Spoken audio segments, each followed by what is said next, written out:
What's up, folks? This is Justin from Books, Bricks, and Boards. If you've been watching my channel for a while, you know I like Mork Borg clones. Today I'm going to be talking about my 7th different Mork Borg clone. You may be wondering to yourself, why does anyone need 7 different Mork Borg clones? Well, each of them tend to cover a different time period and a different style of play, and this one is no different in that regard. I am really interested in the time period that this one is reflecting, and the art is really rad. The other thing that caught my attention is all of the written reviews that I've read have been overwhelmingly negative, and I wanted to see for myself if there was anything to this. What's all the fuss about? So today, I'm going to be talking about Black Powder and Brimstone. So, without any further ado,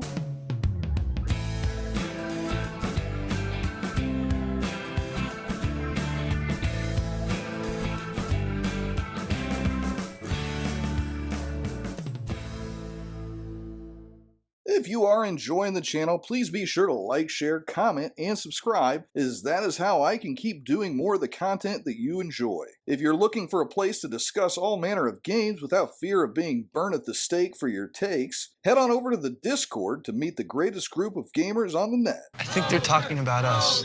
Finally, if you want to show your appreciation for the channel, consider a membership as low as $2 a month. With that out of the way, on with the show. Building the Brimstone board. To start, I want to say I am not an unbiased reviewer. I love Mork Borg clones, owning Mork Borg, Pirate Borg, Cyborg, Frontier Scum, Ronin, and Death in Space already. Also, I'm a big Free League fan, with a great affection for Dragonbane, One Ring, Vaesen, Alien, Walking Dead, and Forbidden Lands, amongst others. Finally, Free League sent me a free review copy of this game, though most of the review material is covered in the Pay What You Want Quick Start PDF. All that said, I have an extensive history with these games and know what I like, so my opinion will be honest, if not completely objective. I've read several comments and one very detailed review that seemed to indicate that this book was both incomplete and poorly edited.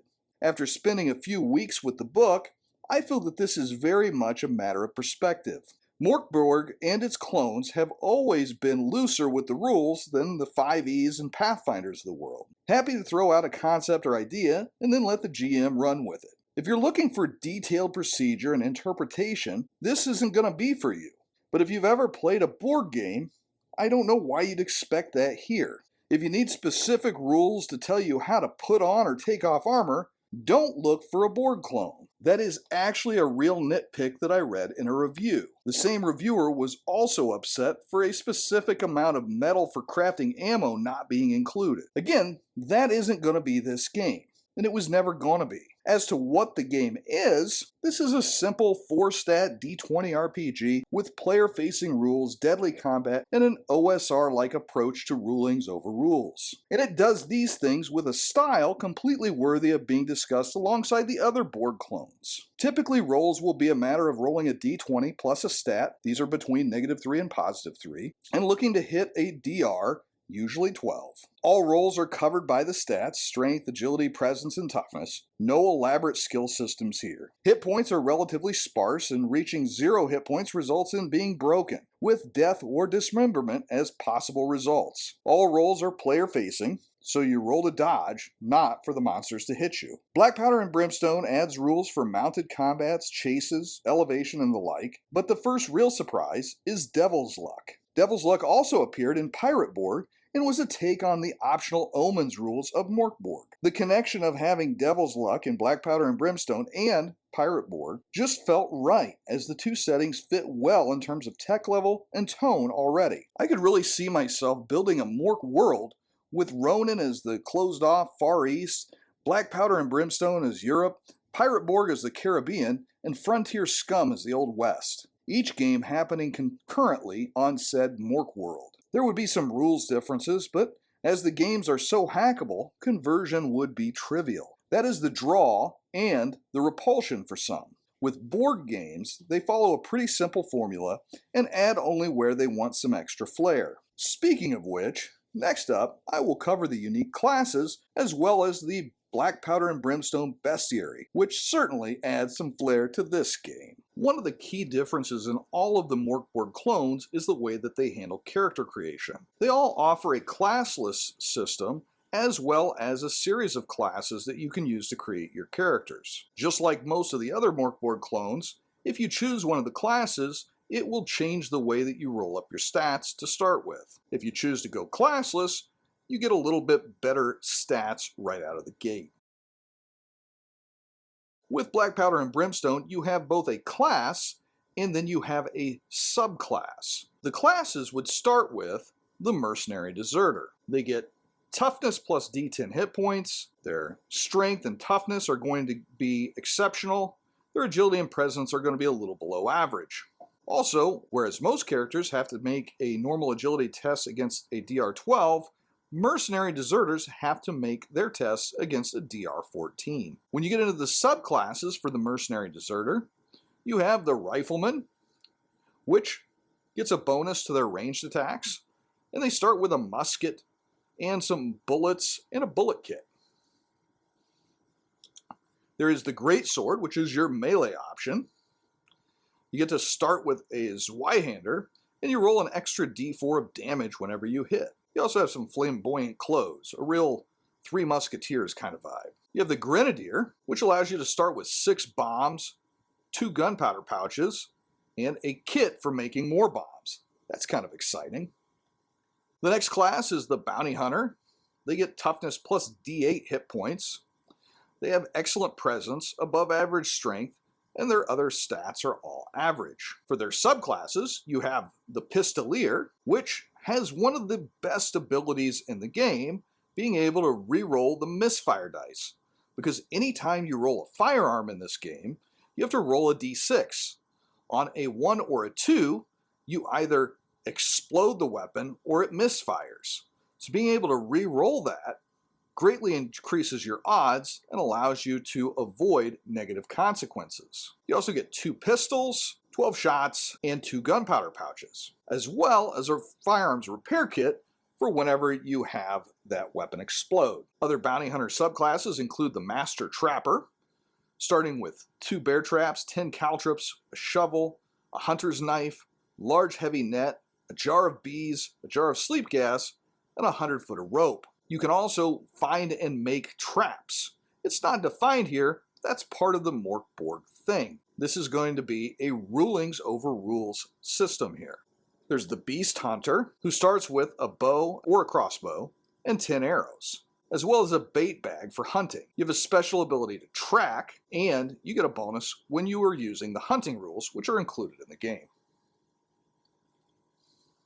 The next class is the Witch, which has excellent presence and poor strength.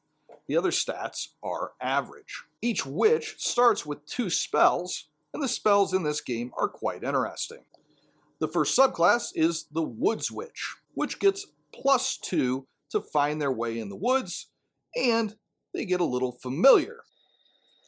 There's also the Herbalist, which is able to brew potions, has a brewing kit, and a healer's mask. So if you ever wanted to be one of those beaky healers that you see in all the medieval art, this is your chance. Also is the Heron. The Heron may curse and starts with black candles and a deck of cards. The Opportunist would be equivalent to the Rogue or the Thief, has toughness plus d6 hit points, 3d6 minus 2 for strength, so under average strength, but all agility tests are at a DR of 10, so 2 better than the rest of the game gets to roll against. The first subclass for the Opportunist is an Adventurer. You start with a grappling hook, rope, crossbow, and 10 bolts, and you get a +2 to acrobatics rolls. You have a broken compass and a sportsman's sword. You have the ability to disarm enemies with that sword as well. Another subclass is the Sneak Thief, which gets a +2 to picking pockets and picking locks. You have a grappling hook crossbow and 5 smoke bombs. And if you want to be the Han Solo of the 30 Years' War, you could be the Silver-Tongued Trickster. You get a +2 to your convincing or lying rolls, a lucky coin, and perfume. The lucky coin is particularly interesting because it always finds its way back to you. So you can pay for something and then you know that that lucky coin is going to return. Then you have the Practitioner, which is most similar to a Paladin. For hit points, it's toughness plus d12. It has above average strength and toughness, and below average agility and presence. For the different subclasses, you have the Vow of War, which allows you to hop back into combat after you've been taken to 0 hit points. You start with heavy armor and a short sword, and you have a Badge of Honor. There's the Vow of Healing, which allows you to heal other characters, duh, and you have Surgical Precision, allowing you to make an attack at a higher DR, but on success, you cause bleeding because you know where all of the crucial spots to nick an enemy. I could nick this artery in your leg. No one around here knows how to unnick it. They start with a needle, thread, gauze, bandages, surgical tongs, ointment, smelling salts, poppy extract, small sharp knife, cauterizing stamp, and tincture. Then there's the Vow of Sustenance, which is essentially the cook, and your meals can provide bonuses to any that eat from it.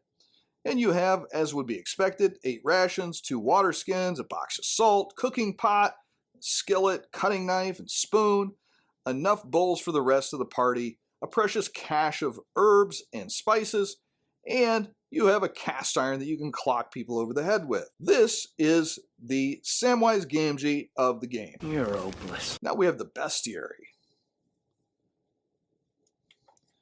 The Bestiary in this book is awesome. Simple stat blocks as you would have in any Mork Borg clone, and it covers everything from mutants, bandits, mercenaries,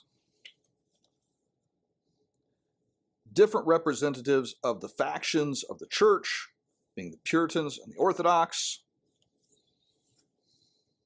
the Inquisitors,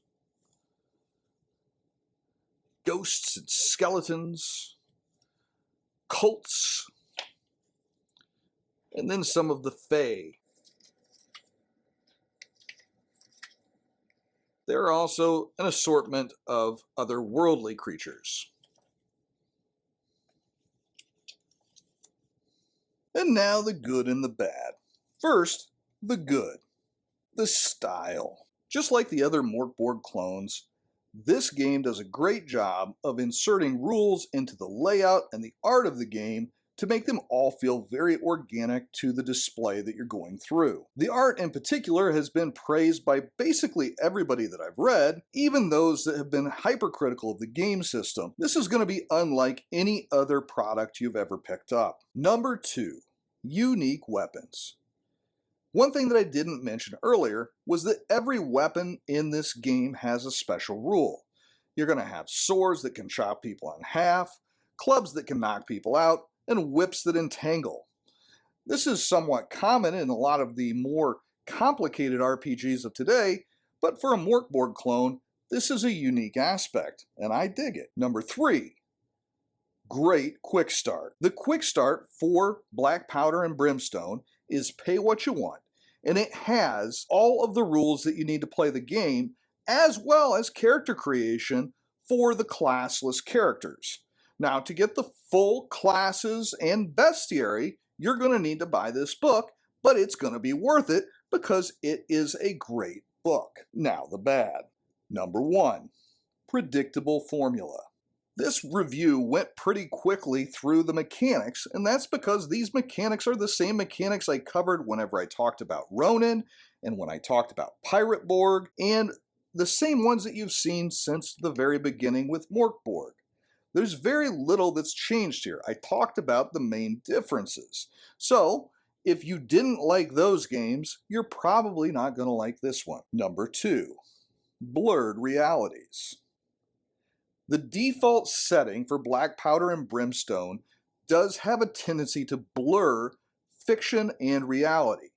It is a fictional setting in a fictional land, but it does use real-world historical figures out of context and in ways that do not reflect their actual history. That may bother some.